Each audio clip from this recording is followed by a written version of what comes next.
Bismillahirrahmanirrahim. Assalamualaikum warahmatullahi wabarakatuh. Kami mahasiswa dari Universitas Muhammadiyah Lu'u, Fakultas Ekonomi dan Bisnis, Prodi Bisnis Digital. Video ini dibuat untuk menyelesaikan salah satu tugas kelompok di mata kuliah Ekonomi Digital dengan dosen pengampu Ibu Asmita Ulansari dan Diwang, Sarjana Ekonomi Magister Manajemen. Kami dari kelompok 3 terdiri dari 4 anggota yang masing-masing bekerja sama dalam memenuhi tugas ini.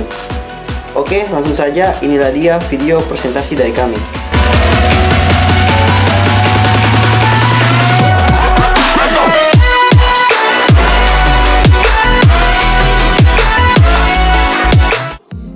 Oke, saya Arhindra. Di sini saya akan memandu video presentasi pada kesempatan kali ini.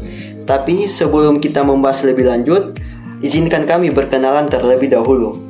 Saya sendiri Arhindra dengan NPM 220340033 bersama dengan teman saya Nurlinda Burahimah dengan NPM 220340023. Selanjutnya Wirna Buana Aras Abadi dengan NPM 220340031 dan terakhir Wanda Pratiwi dengan NPM 220340020. Dari kelompok 3 pada mata kuliah Ekonomi Digital akan membahas materi tentang Blue Ocean Strategi atau Strategi Laut Biru. Blue Ocean Strategi adalah sebuah konsep dalam manajemen bisnis yang mengacu pada pendekatan strategis yang bertujuan untuk menciptakan pasar baru atau menciptakan ruang pasar yang belum tereksplorasi sepenuhnya. Ini berarti menciptakan sebuah pasar biru yang tidak memiliki pesaing yang langsung atau yang sangat terbatas, berbeda dengan pasar merah yang penuh persaingan. Kerangka kerja Blue Ocean Strategi terdapat 4 prinsip utama dalam kerangka kerja Blue Ocean Strategi yang dikenal dengan istilah ERRC. Yang pertama, eliminate, yang artinya menghilangkan. Perusahaan mengidentifikasi faktor-faktor yang sebaiknya dihilangkan dari industri atau pasar yang ada. Ini bisa berupa fitur atau elemen yang tidak memberikan nilai tambah dan dapat dihilangkan untuk mengurangi biaya atau kompleksitas. Yang kedua ada reduce, yang artinya mengurangi. Perusahaan kemudian mengurangi tingkat investasi atau sumber daya yang alokasikan ke faktor-faktor yang memiliki dampak rendah terhadap nilai yang diberikan kepada pelanggan. Ini membantu mengoptimalkan penggunaan sumber daya. Yang ketiga ada rise, yang artinya meningkatkan. Perusahaan mengevaluasi faktor-faktor yang perlu ditingkatkan untuk memberikan lebih banyak nilai kepada pelanggan. Ini dapat mencakup kinerja atau karakteristik yang saat ini kurang dari yang diinginkan pelanggan. Yang terakhir atau yang keempat adalah create, yang artinya menciptakan. Menciptakan elemen-elemen baru yang belum ada di pasar atau industri saat ini. Ini adalah inovasi nilai tambah yang signifikan dan yang akan membedakan perusahaan dari pesaing. Perbedaan Blue Ocean dan Red Ocean. Blue Ocean menciptakan ruang pasar yang belum ada persaingannya, sedangkan Red Ocean bersaing dalam ruang pasar yang ada. Blue Ocean menjadikan persaingan tidak relevan, sedangkan Red Ocean memerangi persaingan. Blue Ocean menciptakan dan menangkap peluang baru, sedangkan Red Ocean mengeksploitasi permintaan yang ada. Blue Ocean melakukan tarik ulur nilai budaya, sedangkan Red Ocean mendobrak tarik ulur nilai budaya. Blue Ocean memadukan keseluruhan sistem kegiatan perusahaan dengan pilihan strategis antara diferensiasi atau biaya rendah. Sedangkan Red Ocean memadukan keseluruhan sistem kegiatan perusahaan dalam mengejar diferensiasi atau biaya rendah.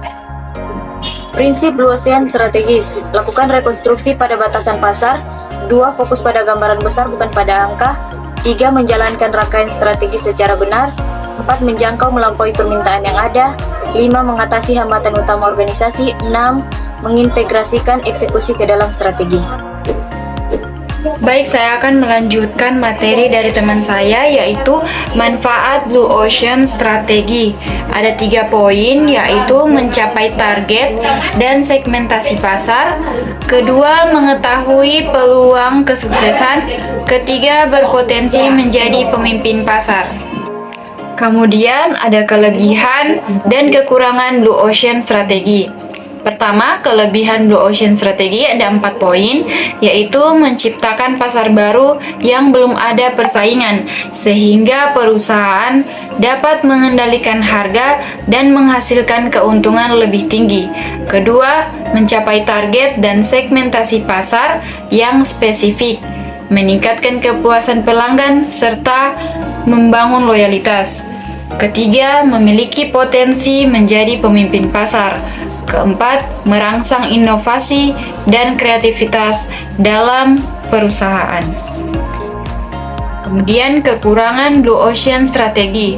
Ada 4 poin juga. Yang pertama, sulit untuk menemukan ide-ide baru yang benar-benar unik untuk menciptakan pasar. Kedua, memerlukan investasi modal yang lebih besar untuk membangun pasar baru. Ketiga, memerlukan waktu dan upaya yang insentif untuk kesadaran merek. Keempat, adanya risiko pesaing masuk ke pasar baru. Yang terakhir yaitu contoh implementasi Blue Ocean Strategi di Indonesia. Ada 2, yaitu Bank BCA, dan kedua ada Wardah atau toko kosmetik.